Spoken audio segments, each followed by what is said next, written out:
कहानी है रामपुर गांव की, जहाँ के मर्द महिलाओं को हमेशा नीचा दिखाने की कोशिश में रहते। अरे अभी तक खाना नहीं आया, क्या मुझे एक और शादी करने की जरूरत है? नहीं जी नहीं, ऐसा मत करना, वरना मैं कहाँ जाऊंगी। खाना लेकर मैं अभी आई जी। गांव की पंचायत में भी फैसले हमेशा औरतों के खिलाफ ही रहते। मैं जो फैसला सुनाता हूँ वो भगवान की आज्ञा होती है। इस लड़के ने अपने मन से शादी करके अच्छा नहीं किया। लड़के को घर भेज दो और इसकी शादी इसकी जाति की किसी लड़के से करवा दो, लेकिन ये लड़के, इसे तो गांव के बाहर निकाल दो। नहीं नहीं जमींदार साहब, ये क्या बोल रहे हैं? ऐसा नहीं हो सकता। मेरी बेटी मासूम है, इसे अच्छे बुरे की समझ नहीं है। अरे कहाँ जाएगी ये बेचारी? कहाँ जाएगी? इतनी चिंता है तो पूरे परिवार का गांव निकाला कर देते हैं। बेचारे पूरे बसे बसाए परिवार को गांव छोड़ना पड़ता है। चाहे जो हो, अगर बेटियों को कंट्रोल नहीं कर सकते तो गांव में रहने का कोई मतलब नहीं है। यहाँ औरतों को दब कर रहना होगा। कोई भी अपने हिसाब से कुछ नहीं कर सकता, सब ईश्वर की मर्जी से ही होगा। तभी गांव का एक आदमी दौड़ा दौड़ा आता है। सरपंच साहब, जमींदार साहब, वो कालिया है ना, उसकी बेटी पढ़ने के लिए शहर जा रही है। अच्छा, ये कब हो गया? और कालिया की हिम्मत कैसे हो गई ऐसा करने की? लेकर आओ उसे और उसकी बेटी को। बस फिर क्या था, हाजिर हो जाते हैं कालिया और उसकी बेटी सरपंच के सामने। अरे कालिया, ये क्या सुनने में आ रहा है? बेटी को इंजीनियर बना रहा है तू? और ये बता, गांव में तो स्कूल नहीं है, फिर कहां से इतनी क्लास पास कर गई तेरी बेटी? राधा, जो कि कालिया की बेटी है, उसे लगता है कि सरपंच उसकी तारीफ कर रहे हैं। सरपंच जी, मैंने ऑनलाइन पढ़ाई की है, डिस्टेंस लर्निंग से। सभी में मैंने अच्छे नंबर पाए हैं, जिसे देखते हुए शहर की इंजीनियरिंग कॉलेज में मुझे स्कॉलरशिप मिली है। वाह जी वाह, क्या होती है ये? पहले तो ये बताओ, फिर आगे की बात करते हैं। पूरा गांव राधा की बात सुन रहा था और राधा बोलती जा रही थी। तो ऐसे मैं फ्री में एक अच्छी शिक्षा लेकर गांव में जो कुछ परेशानियां हैं, जैसे बिजली, पानी और इंटरनेट जैसी समस्याओं के लिए काम करूंगी।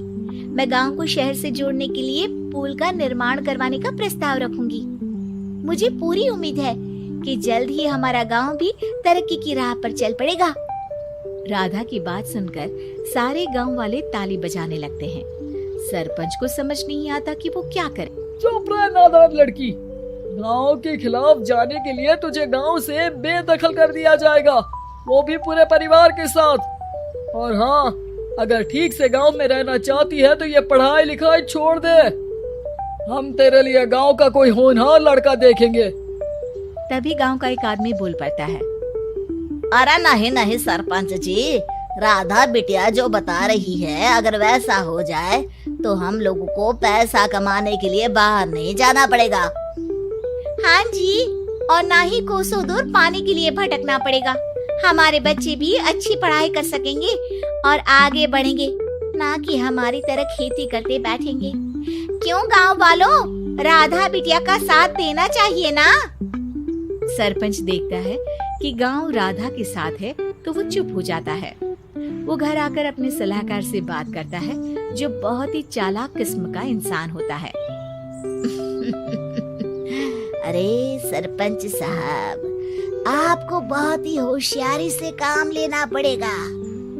एक बार गांव तरक्की कर गया, यहाँ के बालक पढ़ लिए तो कोई ना पूछेगा आपको। और फिर ये जो बेटा और बेटी है ना आपके, इनको भी आम लोगों की तरह ही जीवन जीना होगा। हाँ, लेकिन करे तो क्या करे? वो ना आप मुझ पर छोड़ दीजिए, बस मैं जैसा बोलूं करते जाइए। अगले रोज सुबह जब गांव वाले सोकर उठते हैं तो राधा के घर के बाहर और साथ ही वो लोग जिन्होंने राधा का सपोर्ट किया था, उनके घर के आगे लाल रंग से कल आऊंगी लिखा होता है। कल आऊंगी, ये क्या होता है? अरे यह तो खून से लिखा है, लगता है कोई भूत प्रेत या चुड़ैल का साया है। चलो सरपंच जी के पास चलते हैं।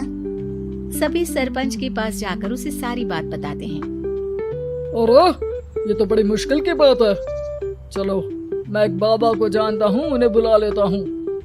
सरपंच बाबा को लेकर गांव के घर के बाहर जाता है। ओहो, तो ये वो चुड़ैल है जो उन लोगों को निशाना बनाते हैं जो गांव को बदलने का सपना देखते हैं। वो गांव को ऐसे ही संपन्न देखना चाहती है, वो नहीं चाहती कि कोई बाहरी यहाँ का कायाकल्प करे। क्या तुम लोगों में से किसी ने गांव को बदलने की सोच रखी है? तभी राधा की माँ रोते रोते आती है। मेरी राधा घर से गायब हो गई है। अरे कोई तो बचाओ, मेरी बच्ची कहाँ गई?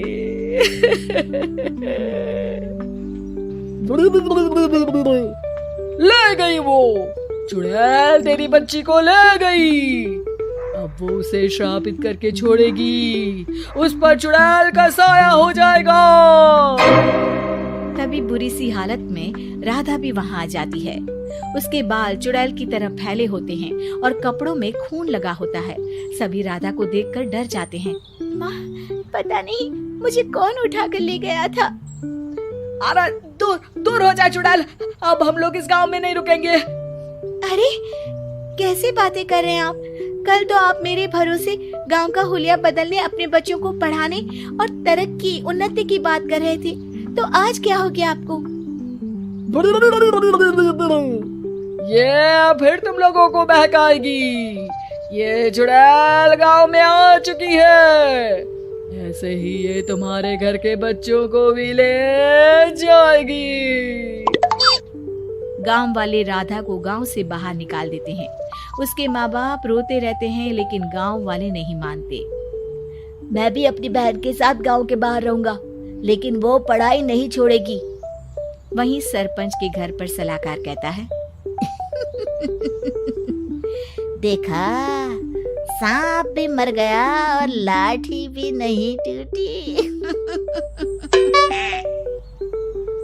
लेकिन अगले ही दिन सरपंच के घर के बाहर भी वही शब्द लिखे होते हैं और फिर सरपंच की बीवी कहती है, हमारी बेटी को किसी ने अगवा कर लिया है। तभी राधा का भाई वहाँ आ जाता है। अरे गांव वालों, मैंने सरपंच जी की बेटी को देखा था। वो चुड़ैल उसे उठाकर ले जा रही थी। अरे क्या मजाक कर रहे हो? नहीं नहीं सरपंच जी, आप नहीं जानते। वो चुड़ैल अब आपकी बेटी में आ जाएगी, जैसे राधा के अंदर आ गई थी। तभी सरपंच की बेटी वैसी ही हालत में वहाँ आती है जैसे राधा आई थी। पापा, पता नहीं कैसे मैं गायब हो गई थी। चुड़ैल, इसके अंदर भी चुड़ैल का साया है, मारो इसे। अरे नहीं नहीं, इसे भी राधा के पास गांव के बाहर ही भेज दो। अरे चुप रहो, मेरी बेटी कहीं नहीं जाएगी और चुड़ैल बुड़ैल कुछ नहीं होता है। अरे कैसे बात कर रहे हो सरपंच जी? आप तो बोल रहे थे कि आपका फैसला भगवान का ज्ञान होता है, तो अपने पर बात आई तो अब आप ऐसे बोल रहे हैं। अरे ना ना ना, आपको अपनी बेटी को त्यागना ही होगा।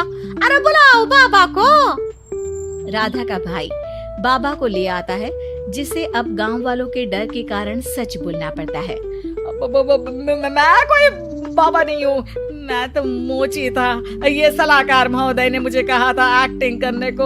अब वो मुझे पैसे देने वाले हैं। अब मुझे माफ कर दो। गलती हो गई, मुझे माफ कर दो। तभी वहाँ राधा आ जाती है। देखा सरपंच जी, जब गांव के बच्चे साक्षर होंगे तो आप जैसे लोगों की चालाकी नहीं चलेगी।